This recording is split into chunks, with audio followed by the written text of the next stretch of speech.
Tak mau ku hidup lagi dunia ini lagi.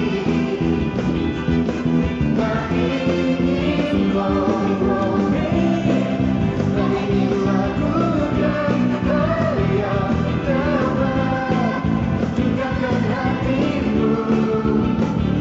Tak mau ku hidup di luar kutukan keinginanmu. Biarkanlah bebaskanku, Yesus, kebenaranmu adalah pilihanku.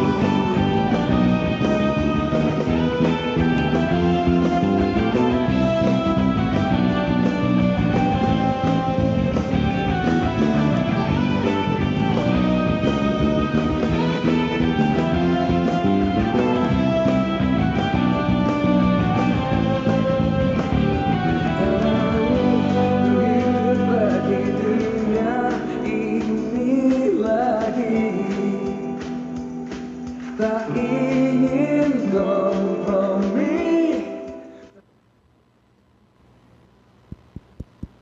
Selamat pagi yang penuh bahagia. Saat ini kita akan menyanyikan lagu Murid Kristus. Saya percaya kita semua adalah murid Kristus. Seperti lirik lagu ini, mari kita memuji Tuhan bersama-sama.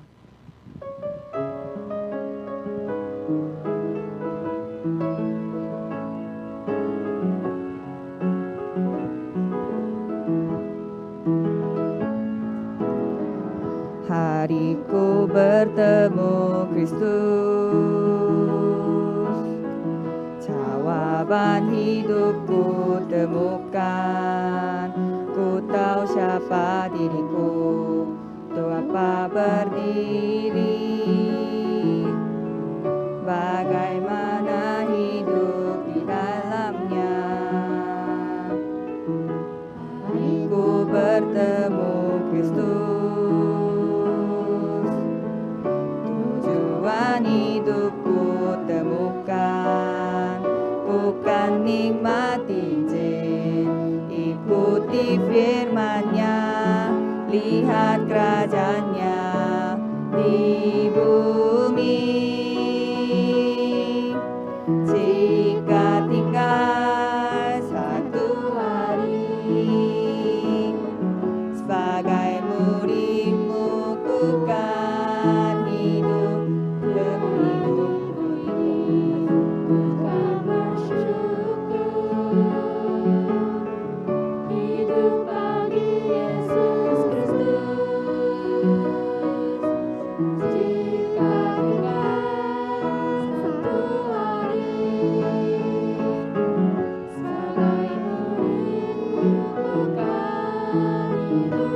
Tuhan pakailah ku seluruh sisa hidupku, dirikan murid Kristus.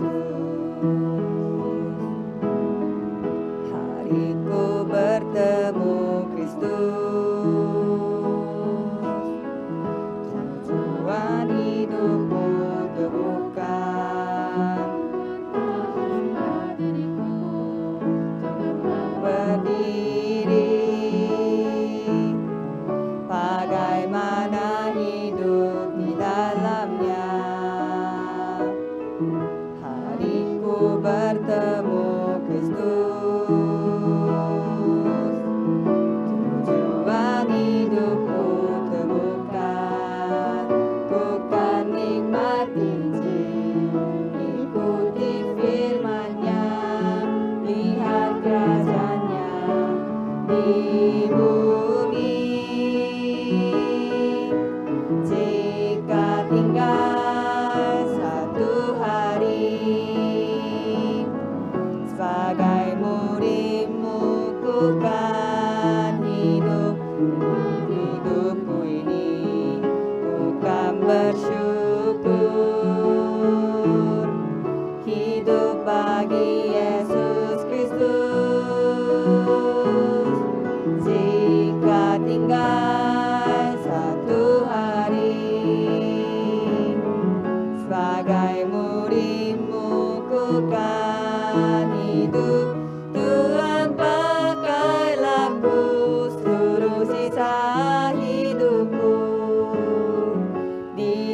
Tuhan murid Kristus.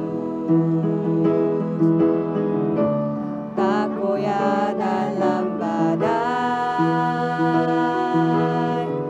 ku takkan bermegah diri,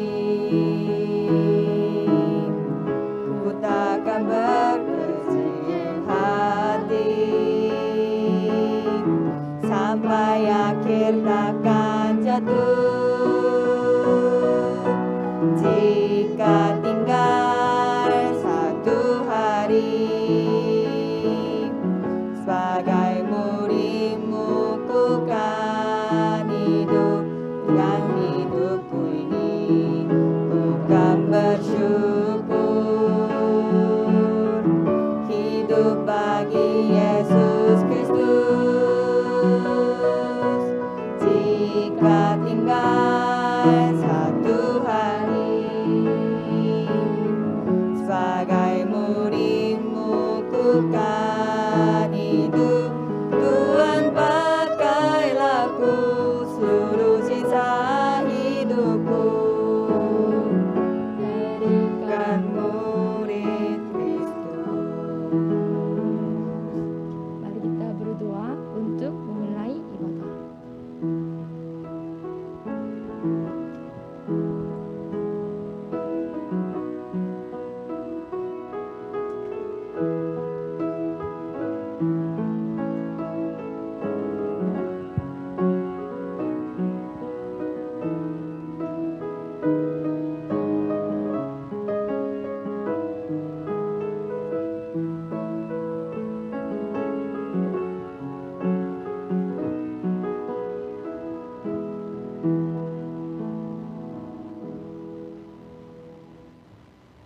Jadi siapa yang ada di dalam Kristus, ia adalah ciptaan baru. Yang lama sudah berlalu, sesungguhnya yang baru sudah datang. Terima kasih Tuhan, bersamalah dengan kami oleh Roh Kudus saat kita beribadah. Tolong pimpin kami untuk menjadi penyembah yang dipenuhi oleh Roh Kudus. Kami berdoa dalam nama Yesus Kristus. Amin. Mari kita mengakui iman kita dengan pengakuan iman rasuli. Aku percaya kepada Allah, Bapa yang Maha Kuasa, Khalik langit dan bumi, dan kepada Yesus Kristus, Anaknya yang tunggal Tuhan kita, yang dikandung daripada Roh Kudus, lahir dari anak darah Maria, yang menderita sengsara di bawah pemerintahan Pontius Pilatus, disalibkan, mati, dan dikuburkan, turun ke dalam kerajaan maut. Pada hari yang ketiga, bangkit pula dari antara orang mati, naik ke sorga, duduk di sebelah kanan Allah, Bapa yang Maha Kuasa. Dan dari sana ia akan datang untuk menghakimi orang yang hidup dan yang mati. Aku percaya kepada Roh Kudus, gereja yang kudus dan am, persekutuan orang kudus, pengampunan dosa, kebangkitan daging, dan hidup yang kekal. Amin. Mari kita menaikkan pujian Kidung Jemaat nomor 392 bersama-sama.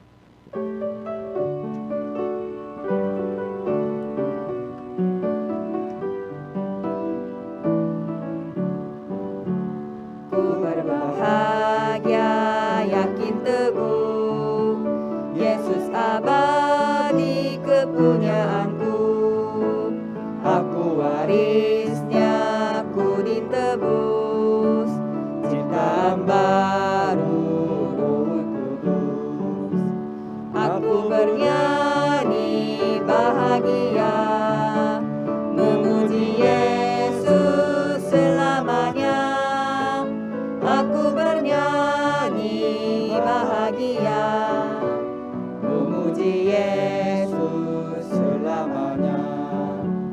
Pasal sempurna, nikmat penuh, suka surgawi melimpahiku.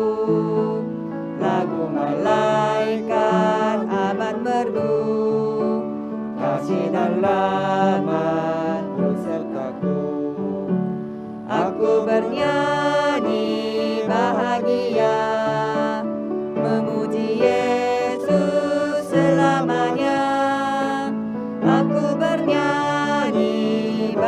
bahagia.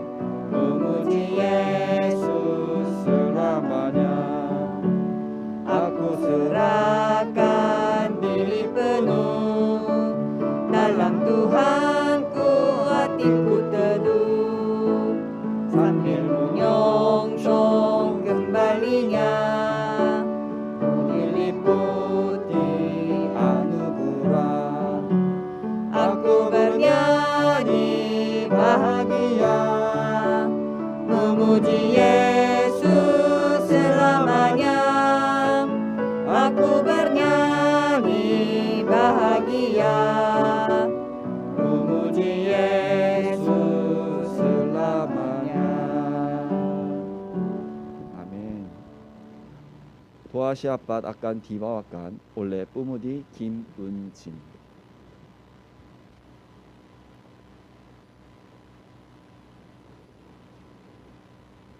사랑과 은혜가 풍성하신 하나님, 2022년 나중 영광이 이전 영광보다 크리라는 원단의 언약을 허락하여 주심에 감사드립니다. Tuhan Allah yang penuh kasih, terima kasih karena Tuhan telah mengizinkan kami firman tahunan yang berkata bahwa kemuliaan yang kemudian akan melebihi kemuliaan yang sebelumnya.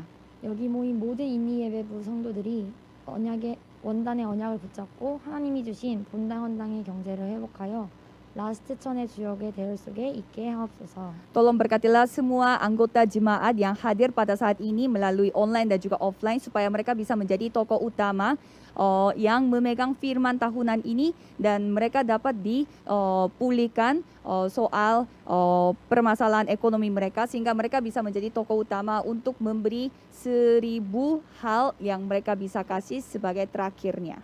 그래서 23년 선교 시대가 열렸을 때 모두 한 마음으로 하나님이 원하시는 237 플랫폼의 역할을 감당하게 하옵소서. Supaya pada saat kita menghadapi tahun baru di mana kita siap untuk melakukan penginjilan misi, kami siap untuk melakukan penginjilan misi tersebut dengan sepenuh hati kita.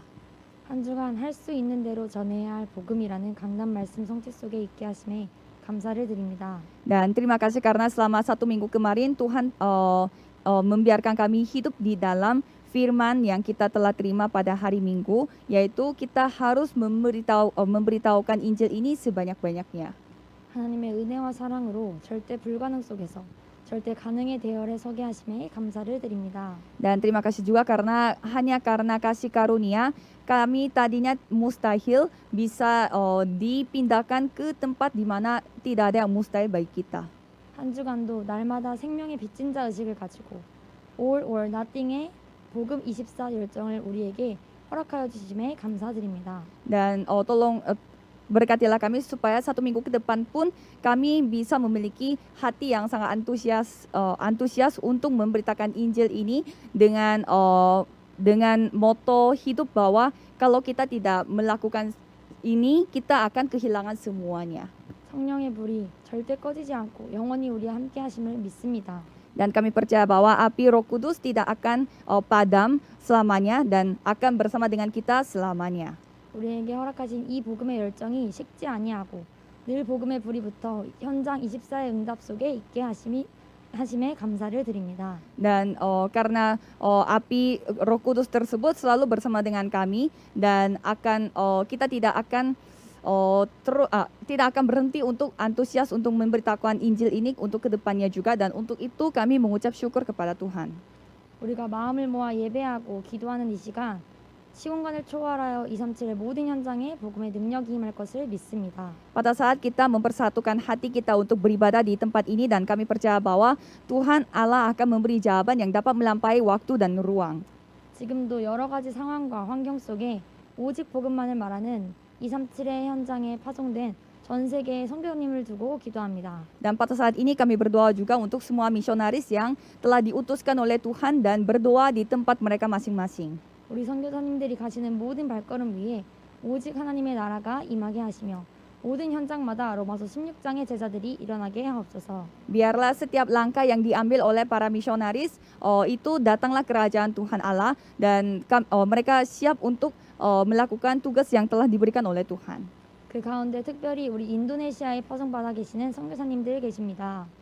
Dan pada saat ini ada juga misionaris yang telah diutuskan untuk khususnya negara Indonesia. 그들의 현장과 교회에 갑절의 은혜를 도와서 하나님이 원하시는 237의 플랫폼으로 사용되게 하옵소서. Tolong pakailah mereka sebagai landasan platform untuk 237 negara dimanapun mereka berada dan termasuk gereja mereka dan juga termasuk ladang mereka masing-masing. 인도네시아에 있는 발리, 보고르, 순바 지역의 그 교회를 통하여서 모든 인도네시아에게 그리스도가 선포되어지게 하옵소서. Dan tolong berkatilah juga gereja kami yang ada di Bogor dan juga Bali dan juga Sumba supaya melalui gereja tersebut hanya Injil Tuhan yang diberitakan. 현재 한국의 김포 트리아 라운지를 통해 237의 미리 응답을 허락하심에 감사드립니다. Dan terima kasih karena melalui Tri Lounge yang berlokasi pada daerah Kimpo di Korea, Tuhan telah mengizinkan jawaban untuk 237 negara. 그 현장을 통해 만나지는 모든 만남에 오직 그리스도만이 선포되어지게 하시고 하나님이 원하시는 72 제자들이 세워지는 역사를 확인하게 하옵소서. Biarlah semua pertemuan yang dilakukan dari Tri Lounge tersebut hanya Injil yang diberitakan dan kami percaya bahwa Tuhan akan membangun 70 murid yang kami telah temukan dari 237 platform tersebut. 237 복음화가 완성되어지는 그날까지 우리 인니 예배국이 진정한 원네스를 이루어 237 복음화 5천 종족가 복음화를 향해 달려나가게 하옵소서. Dan tolong berkatilah juga tim kebaktian Yeon Seoul supaya kami terus dipakai oleh Tuhan untuk penginjilan 237 negara ini dan kami dapat terus maju ke depan. 우리 인니 예배국을 놓고 기도합니다. Dan saya berdoa untuk tim kebaktian bahasa Indonesia ini. 우리 인니 예배국에 귀한 눈에 보이게 또는 눈에 보이지 않게 하나님의 일을 하고 있는 사역자들이 있습니다. Dan ada para pelayan petugas gereja yang melakukan pelayanan secara kelihatan dan juga tidak kelihatan. 모든 인니 예배원을 통하여서 행해지는 모든 사역이 오직 하나님께 영광 돌려지게 하옵소서. Biarlah semua pelayanan yang kami lakukan melalui kebaktian bahasa Indonesia ini hanya memuliakan nama-Mu. 또한 이들의 사역을 통해 서울과 경기 지역의 1만 인도네시아인들에게 오직 그리스도가 선포되어지게 하옵소서. Dan melalui ibadah kami, tolong pakailah kami Tuhan supaya 10.000 orang Indonesia yang ada di daerah Seoul dan Gyeonggi dapat mendengarkan kasih cinta-Mu. 오직 예수 그리스도의 복음을 듣고 그들이 치유되어 많은 사람 살리는 서밋으로 세워지는 역사가 지금 이 시간 시작되게 하옵소서. Dan kami percaya pada saat mereka mendengarkan firman ini, mereka dapat dipulihkan dan disembuhkan secara rohani dan dapat menjadi summit yang Tuhan inginkan.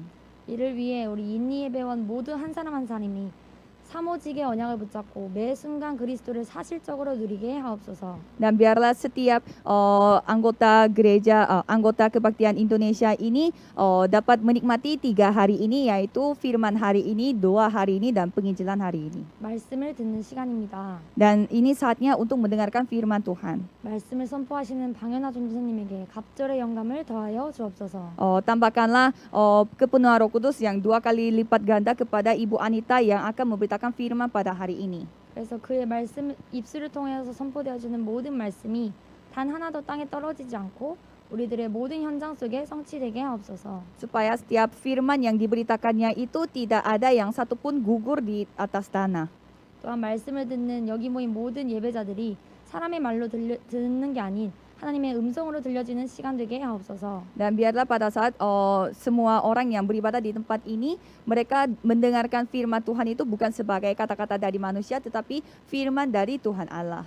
이 한 번의 예배가 우리의 모든 것을 회복시키는 최고의 예배가 되게 하여 주옵소서. Dan biarlah ibadah yang kami lakukan sekali pada saat ini itu menjadi ibadah yang terbaik yang dapat menyentuh menjamah hati kita seumur hidup kami. 지금 이 시간도 눈에 보이지 않게 마음을 통해 생각을 통해 은혜 받지 못하도록 하는 사단 저주 세력이 예수 그리스도 이름 앞에 무너지게 하옵소서. Dan hancurkanlah semua kuasa setan dan juga kegelapan yang berusaha untuk mengganggu kita secara kelihatan dan juga tidak kelihatan. 이 모든 말씀 지금도 살아계셔서 우리와 함께 하시는 우리 주 예수 그리스도의 이름으로 기도합니다. Kami berdoa dalam nama Yesus Kristus yang sampai saat ini hidup dan bersama dengan kami. 아멘. Amin.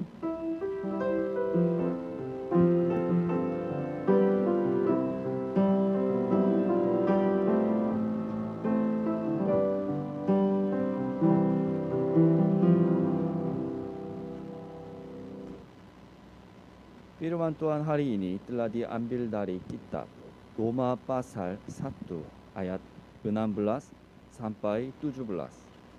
Penulis Jemaat akan membacakannya buat kita. Sebab aku mempunyai keyakinan yang kokoh dalam Injil, karena Injil adalah kekuatan Allah yang menyelamatkan setiap orang yang percaya. Pertama-tama orang Yahudi, tetapi juga orang Yunani. Sebab di dalamnya nyata kebenaran Allah yang bertolak dari iman dan memimpin kepada iman. Seperti ada tertulis, orang benar akan hidup oleh iman. Amin. Ibu Anita akan memberikan khotbah dengan firman berjudul Puncak Injil.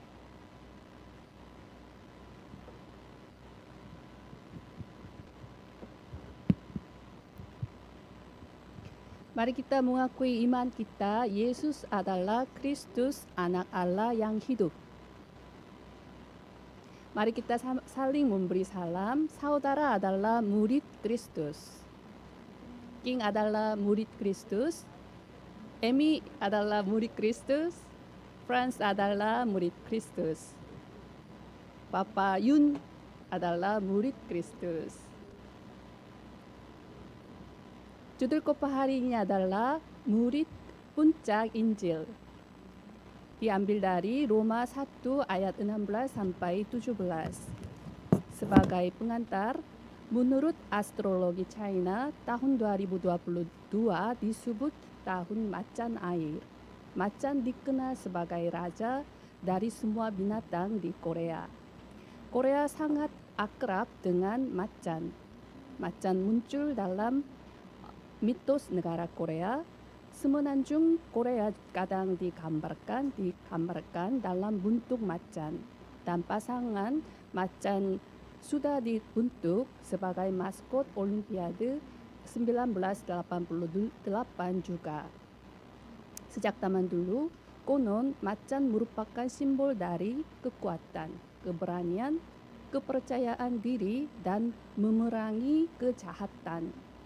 Oleh sebab itu, orang-orang meletakkan lukisan macan atau tulisan huruf Cina yang berarti macan pada pintu gerbang atau pintu utama, karena mereka berharap macan dapat mengusir hantu atau roh jahat. Dan juga orang-orang mengunjungi peramal atau dukun untuk menemukan cara mendapatkan beruntungan tanpa masalah selama tahun baru. Hari-hari ini mereka dapat menemukan peramal atau dukun secara online menggantikan tatap muka. Karena para peramal dan dukun melakukannya secara online, dan juga robot kecerdasan buatan AI dapat meramalkan dan memberi saran setiap hari berdasarkan data besar. Dikatakan bahwa pasar ramalan dan perdukunan semakin besar seiring dengan semakin panjang COVID-19, karena kebanyakan orang dikendalikan oleh kekhawatiran dan ketidakpastian akan masa depannya. Masalah yang sangat serius adalah banyak generasi muda yang berpartisipasi di sini. Di masa lalu, generasi muda sering tidak pergi ke tempat ramalan atau perdukunan, karena tempat itu sangat ketakutan bagi mereka, karena ada banyak patung dan berbagai hal yang mengerikan. Tetapi sekarang berbeda, karena ramalan dilakukan secara online, maka orang tidak perlu pergi dan tidak perlu peduli pada orang yang lain. Penampilan para peramal dan dukun saat ini tidak seperti peramal atau dukun masa lalu yang menakutkan. Saat ini mereka menampilkan karakter yang lucu supaya mereka dapat menemukan pelanggan dengan nyaman. Mencari peramal dan menemukan dukun membuat mereka salah paham bahwa itu adalah persiapan untuk masa depan. Apakah saudara percaya bahwa lukisan atau tulisan macan dapat mengusir setan atau hantu, roh jahat, si iblis setan?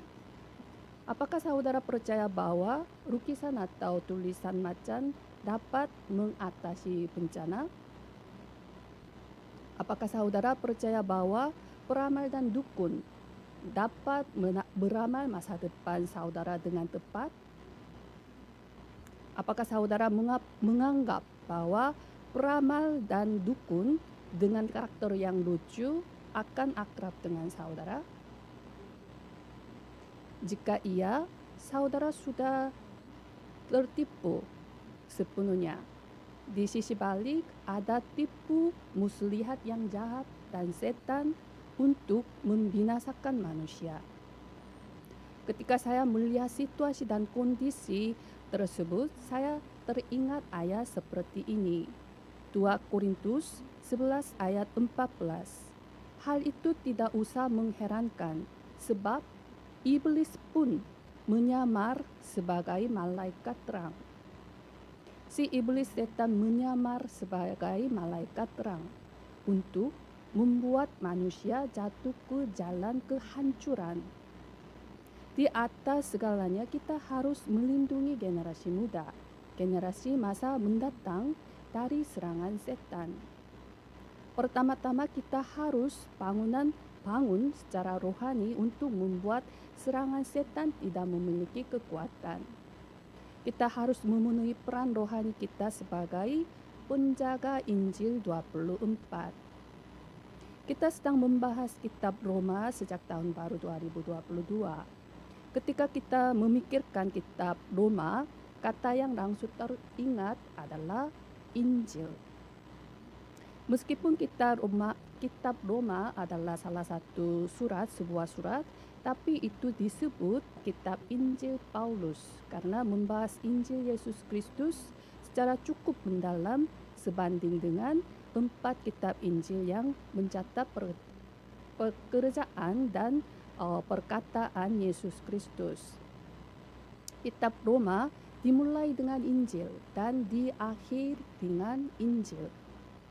Singkatnya, anak-anak Allah yang diselamatkan harus menjalani kehidupan yang terukir dengan Injil, berakar pada Injil, dan memiliki tabiat kebiasaan oleh Injil. Kita harus menjadi puncak rohani sebagaimana judul khotbah hari ini. Jika kita menjadi puncak rohani seiring dengan menikmati Injil secara nyata, tidak akan ada masalah. Saya harap saudara memiliki keputusan bahwa saya akan menjadi puncak summit tertinggi pada tahun 2022. Ketika kita menikmati berkat puncak Injil tersebut, kita dapat melakukan pentabisan bait Allah dan menyelamatkan 237 negara dan 5.000 suku bangsa. Puncak Injil yang menikmati Injil secara rohani adalah berkat dan jawaban yang tertinggi dari Tuhan. Jika kita menjadi puncak Injil, mata kita juga berubah. Jika kita melihat dari puncak, seberapa baik kita dapat melihat segala sesuatu. Kita tidak akan pernah tertipu dan akan dapat berkonsentrasi pada intisari. Itulah berkat-berkat yang dinikmati oleh 7 remnant termasuk Rasul Paulus. Saya memberkati setiap jemaat Indonesia dalam nama Yesus Kristus. Kiranya saudara dapat menjadi puncak Injil yang menikmati Injil lebih dari apapun, dan kiranya memiliki bukti yang dapat memberi pengaruh rohani di ladang saudara masing-masing. Pokok bahasan yang pertama adalah Injil yang adalah kekuatan Allah. Dalam ayat 16, sebab aku mempunyai keyakinan yang kokoh dalam Injil, karena Injil adalah kekuatan Allah yang menyelamatkan setiap orang yang percaya. Pertama-tama orang Yahudi, tetapi juga orang Yunani. Rasul Paulus memproklamasikan fakta rohani yang sangat penting kepada anggota gereja Roma. Injil adalah kekuatan Allah yang menyelamatkan setiap orang yang percaya. Pak Rasul Paulus memberi definisi tentang apa itu Injil.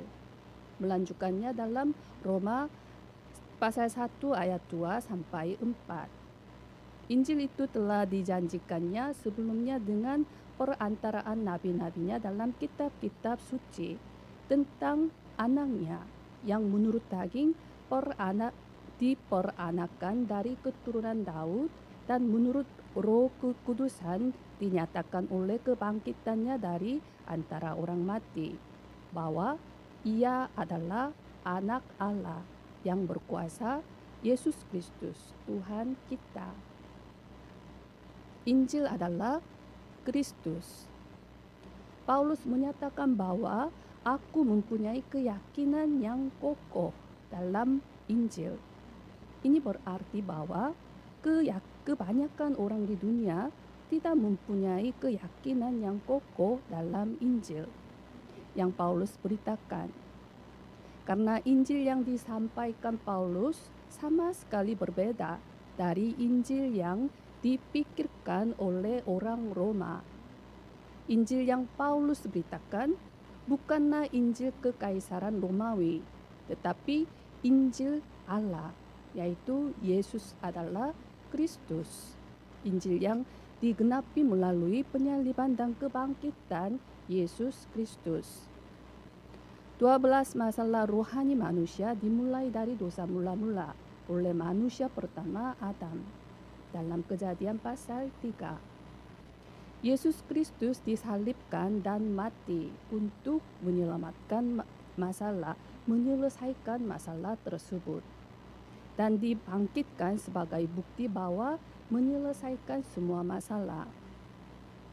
Bagi Paulus, kematian Yesus di kayu salib untuk menyelesaikan semua masalah dalam hidup kita adalah tanda kasih karunia dan kasih yang tiada tara. Tetapi bagi orang dunia, kematian Yesus di kayu salib adalah tanda kutukan dan penghinaan. Dalam 1 Korintus 1 ayat 22 sampai 24, Rasul Paulus secara sekilas melingkas apa yang dipikirkan orang-orang di dunia tentang penyaliban Yesus. Orang-orang Yahudi menghendaki tanda dan orang-orang Yunani mencari hikmat, tetapi kami memberitakan Kristus yang disalibkan. Untuk orang-orang Yahudi suatu batu sandungan, dan untuk orang-orang bukan Yahudi suatu kebodohan. Tetapi untuk mereka dipanggil, baik orang Yahudi maupun orang bukan Yahudi, Kristus adalah kekuatan Allah dan hikmat Allah. Salib disebut cross dalam bahasa Inggris, dan kata ini berasal dari kata crux dalam bahasa Latin. Crux artinya bingkai penyiksaan, bingkai hukum. Dan dalam bahasa Yunani disebut Staros, artinya pohon ketidakbahagiaan. Secara khusus bagi orang Yahudi, tergantung di kayu salib dianggap sebagai kutukan terbesar. Dalam Ulangan 21 ayat 22 sampai 23, apabila seseorang berbuat dosa yang sepadan dengan hukuman mati, lalu ia dihukum mati, kemudian kau gantung dia pada sebuah tiang, maka janganlah mayatnya dibiarkan semalam-malaman pada tiang itu, tetapi haruslah engkau menguburkan dia pada hari itu juga, sebab seorang yang digantung terkutuk oleh Allah. Janganlah engkau menajiskan tanah yang diberikan Tuhan Allahmu kepadamu menjadi milik pusakamu.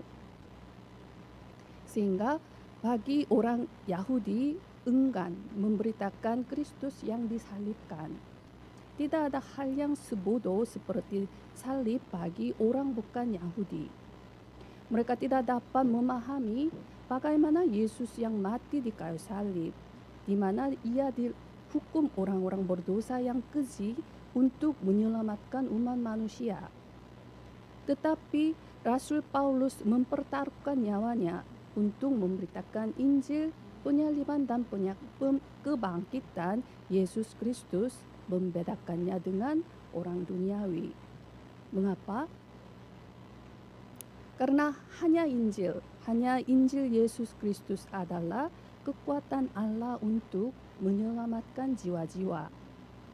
Karena Kristus adalah satu-satunya solusi atas segala dosa dan kutukan, khususnya dosa mula-mula yang tidak dapat diselesaikan oleh manusia sendiri, yaitu Kristus adalah satu-satunya jawaban atas dosa mula-mula, kutukan, dan binasa.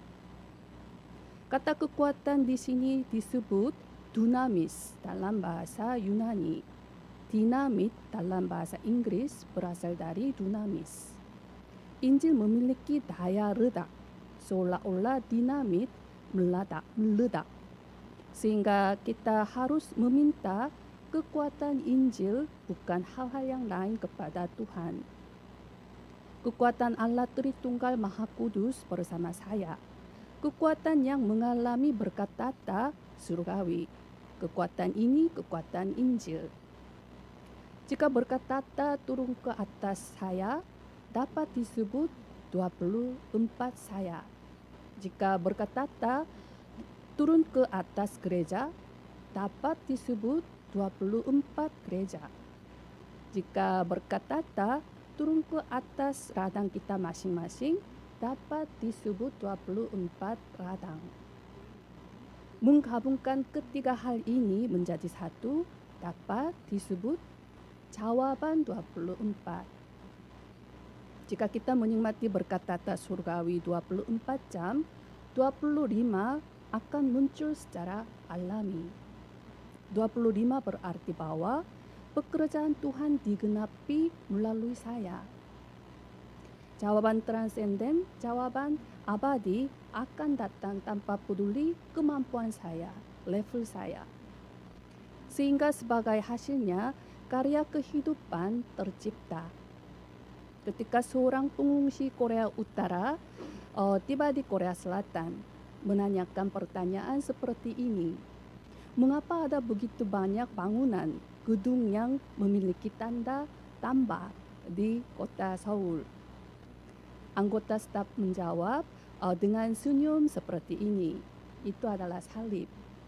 Bagi orang Kristen, dia anggap sebagai tanda iman, dan setiap bangunan yang memiliki salib di atasnya adalah semua gereja. Anda melihat sangat baik, salib adalah apa yang ditambah. Salib menambah berkat, salib menambah sukacita, salib menambah harapan, dan salib menambah kasih. Dia menjelaskan dengan baik dari pandangan pengungsi Korea Utara. Injil salib memiliki kekuatan untuk membuat hidup kita bertambah. Injil adalah kekuatan Allah yang menyelamatkan setiap orang yang percaya, bukan hanya keselamatan. Injil memiliki kekuatan untuk mengubah hidup kita. Secara khusus, Tuhan memberi kita visi kemegahannya yang kemudian untuk menyelamatkan 237 negara dan 5.000 suku bangsa. Kita hanya melakukan tantangan iman sambil berpegang pada visi sebagai perjanjian Tuhan. Saya memberkati setiap jemaat Indonesia dalam nama Yesus Kristus. Kiranya saudara dapat memiliki kekuatan Injil dan menjalani kehidupan menambah, baik fisik maupun rohani. Pokok bahasan yang kedua adalah kehidupan yang hidup hanya oleh iman. Dalam ayat 17, sebab di dalamnya nyata kebenaran Allah yang bertolak dari iman dan memimpin kepada iman. Seperti ada tertulis, orang benar akan hidup oleh iman. Pertama-tama kebenaran Allah dinyatakan, maka kita dapat maju ke tempat puncak Injil. Sebab di dalam Injil nyata kebenaran Allah, sehingga Injil juga menjadi kekuatan Allah yang menyelamatkan setiap orang yang percaya. Kebenaran Allah di sini adalah wahyu melalui Yesus Kristus. Dengan kata lain, kita dapat dibenarkan hanya oleh iman kepada Yesus Kristus dan juga kita dapat memiliki kekuatan Allah melalui iman kepada Yesus Kristus. Secara khusus kita harus memegang fakta bahwa iman adalah saluran yang melaluinya kekuatan Allah mengalir. Kekuatan Injil memang luar biasa, tetapi kita harus ingat bahwa kita mendapat kekuatan Injil sesuai dengan tingkat iman kita masing-masing. Jika kita terikat pada hal-hal lahiriah atau jika kita terkurung pada hal-hal jasmani, kita tidak akan dapat mengalami kekuatan Injil secara nyata. Oleh sebab itu, kita harus terukir dengan hanya 3K. Saudara masih ingat 3K? Kristus, Kerajaan Allah, dan kepenuhan Roh Kudus. Terukir dengan hanya 3K, berakar pada hanya 3K, memiliki tabiat kebiasaan oleh 3K. Kita harus mengalami kekuatan Injil pada setiap saat kita beribadah. Kita harus berpegang pada perjanjian Kristus yang telah ada di Bukit Kalvari, perjanjian Kerajaan Allah yang telah ada di Bukit Zaitun, dan perjanjian kepenuhan Roh Kudus yang telah ada di rumah roteng Markus. Jika 3K terjadi dalam hidup saudara, saudara akan dapat mengalami kekuatan Injil setiap hari dalam hidup saudara.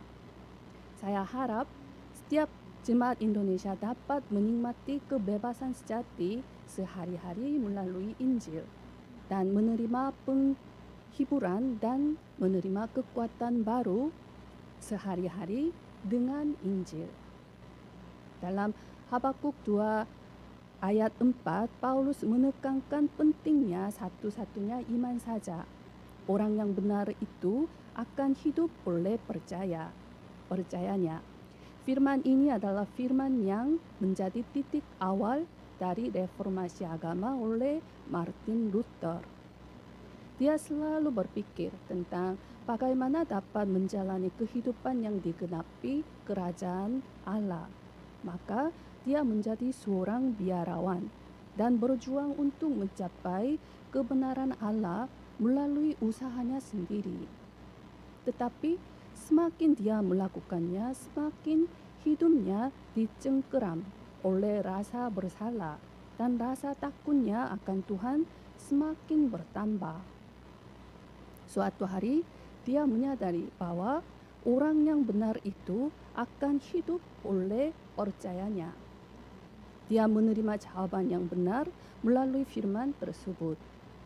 Dia menyadari bahwa kehidupan yang mencapai kebenaran Allah tidak diberikan oleh pekerjaan atau usaha kita sendiri, tetapi oleh kasih karunia Tuhan sepenuhnya. Oleh sebab itu, Martin Luther menyuruhkan 5 pilar dengan menekankan bahwa kita harus kembali ke hakikat Alkitab dari perbuatan agamawi atau kemunafikan Katolik. Sola Scriptura, hanya Alkitab. Sola Fide, hanya karena iman. Sola Gratia, hanya anugerah. Sola Christo, hanya oleh Kristus. Soli Deo Gloria, segala kemuliaan hanya bagi Allah. Kelima sola, yaitu kelima hanya ini, tidak hanya mengubah kehidupan Martin Luther, tetapi juga menjadi platform landasan untuk mendobrak kehidupan keagamaan abad pertengahan yang mencapai puncak humanisme sepenuhnya. Saya memberkati setiap jemaat Indonesia dalam nama Yesus Kristus. Kiranya saudara dapat menjadi puncak Injil seiring dengan menjalani kehidupan yang berpusat pada Alkitab dan kehidupan yang dipenuhi dengan iman dan anugerah. Dan kiranya saudara dapat memuliakan Tuhan melalui kehidupan saudara yang terukir dengan Injil, berakar pada Injil, dan memiliki tabiat kebiasaan oleh Injil untuk menyelamatkan 237 negara dan 5.000 suku bangsa. Sebagai kesimpulan, ada istilah sunk cost dan sunk cost fallacy. Sunk cost merujuk pada biaya hangus atau biaya yang terjadi di masa lalu dan tidak dapat diubah sekarang maupun di masa mendatang. Sunk cost fallacy merujuk pada kekeliruan sikap terhadap biaya hangus. Beberapa orang memilih untuk tetap berinvestasi karena mereka sudah terlanjur banyak mengeluarkan uang, waktu, usaha, dan merasa sayang untuk meninggalkan saham tersebut. Pemikiran itulah yang disebut sebagai sunk cost fallacy. Secara rohani kita sering jatuh ke dalam kekeliruan biaya hangus. Karena kita terus merasa yang dengan masa lalu, kita terus terjebak di masa lalu. Inilah alasan mengapa sulit untuk berubah secara rohani. Kita harus mencapai kebebasan sejati sepenuhnya dari hal-hal masa lalu. Dalam Galatia 2 ayat 20, namun aku hidup, tetapi bukan lagi aku sendiri yang hidup, melainkan Kristus yang hidup di dalam aku. Kita tidak perlu lagi pendapat kita sendiri. Karya Allah Tritunggal Maha Kudus pasti akan terjadi ketika kita mengalami satu-satunya Kristus, hanya Kristus. Karena Rasul Paulus selalu menikmati hanya Kristus, maka ada banyak bukti di dalam Paulus, di ladang Paulus. Kita harus maju dengan visi kemegahannya yang kemudian, bukan kemegahannya yang semula, kemegahannya yang kemarin. Kemegahannya yang kemudian akan melebihi kemegahannya yang semula. Saya memberkati setiap jemaat Indonesia dalam nama Yesus Kristus. Kiranya saudara dapat menjadi puncak Injil yang mengalami sepenuhnya berkat kemegahannya yang kemudian. Karena saudara terukir dengan Injil, berakar pada Injil, dan memiliki tabiat kebiasaan oleh Injil. Mari kita berdoa. Kami mengucap syukur kepada Tuhan yang memilih kami, memanggil kami, dan menyertai kami. Kiranya kami dapat menjalani kehidupan yang dipenuhi oleh 3K, Kristus, Kerajaan Allah, dan kepenuhan Roh Kudus. Kiranya kami dapat menjalani kehidupan berpusat pada 5 pilar, hanya Alkitab, hanya karena iman, hanya anugerah, hanya oleh Kristus. Segala kemuliaan hanya bagi Allah. Sehingga kami dapat menikmati kebebasan sejati, kebahagiaan sejati, dan kedamaian sejati dalam Kristus hari demi hari. Kami adalah milik Kristus Yesus, kami adalah murid Kristus. Terima kasih Tuhan, kami berdoa dalam nama Yesus Kristus. Amin.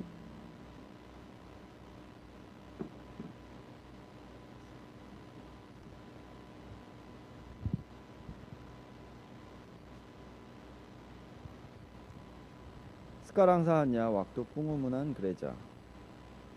Setiap hari Minggu jam 3 dan 4 sore kami mengadakan kelas bahasa Korea untuk orang-orang Indonesia. Mohon doakan kelas ini supaya ini bisa menjadi pintu untuk penginjilan misi. Berdoalah bagi mereka yang terhubung melalui setiap pertemuan untuk diselamatkan melalui Yesus Kristus dan menjadi anggota gereja dan pemuridan. Mohon doanya agar setiap anggota dari kebaktian bahasa Indonesia dapat menjadi tokoh utama dari perjanjian tahun 2022, yaitu kemuliaannya yang kemudian akan berlebih kemuliaannya yang semula. Mari kita menaikkan lagu pujian seperti yang kawin ini, dan setelah itu kita akan berdoa untuk persembahan dan akhiri ibadah kita hari ini dengan doa Bapa kami.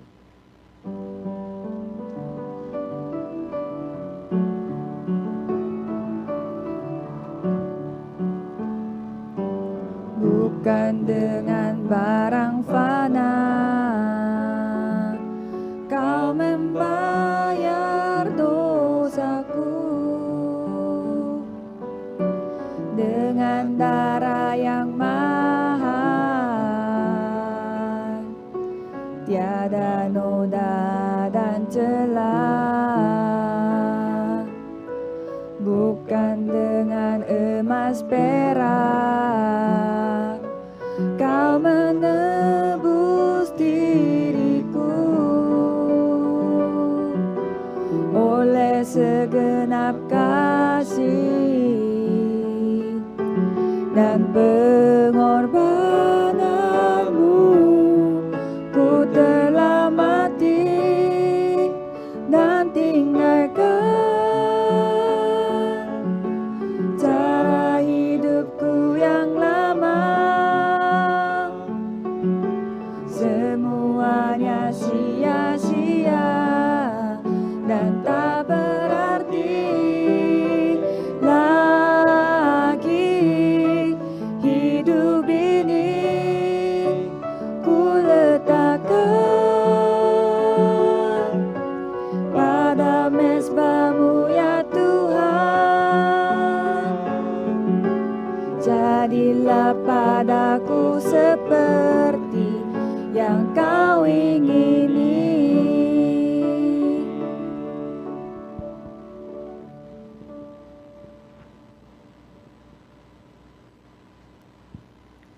Mari kita berdoa. Terima kasih atas berkat Tuhan untuk memberitakan Injil Kristus bagi 237 negara di seluruh dunia serta 5.000 suku bangsa.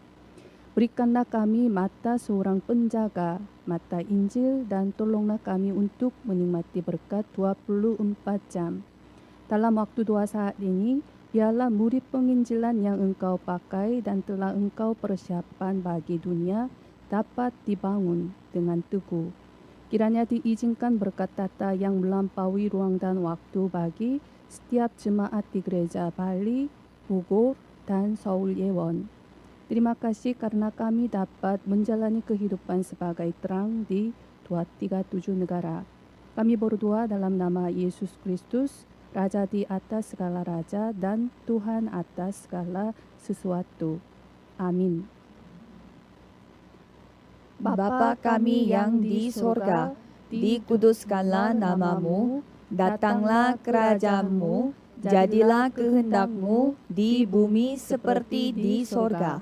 Berikanlah kami pada hari ini makanan kami yang secukupnya, dan ampunilah kami akan kesalahan kami, seperti kami juga mengampuni orang yang bersalah kepada kami. Dan janganlah membawa kami ke dalam pencobaan, tetapi lepaskanlah kami daripada yang jahat. Karena Engkaulah yang empunya kerajaan dan kuasa dan kemuliaan sampai selama-lamanya. Amin. Amin.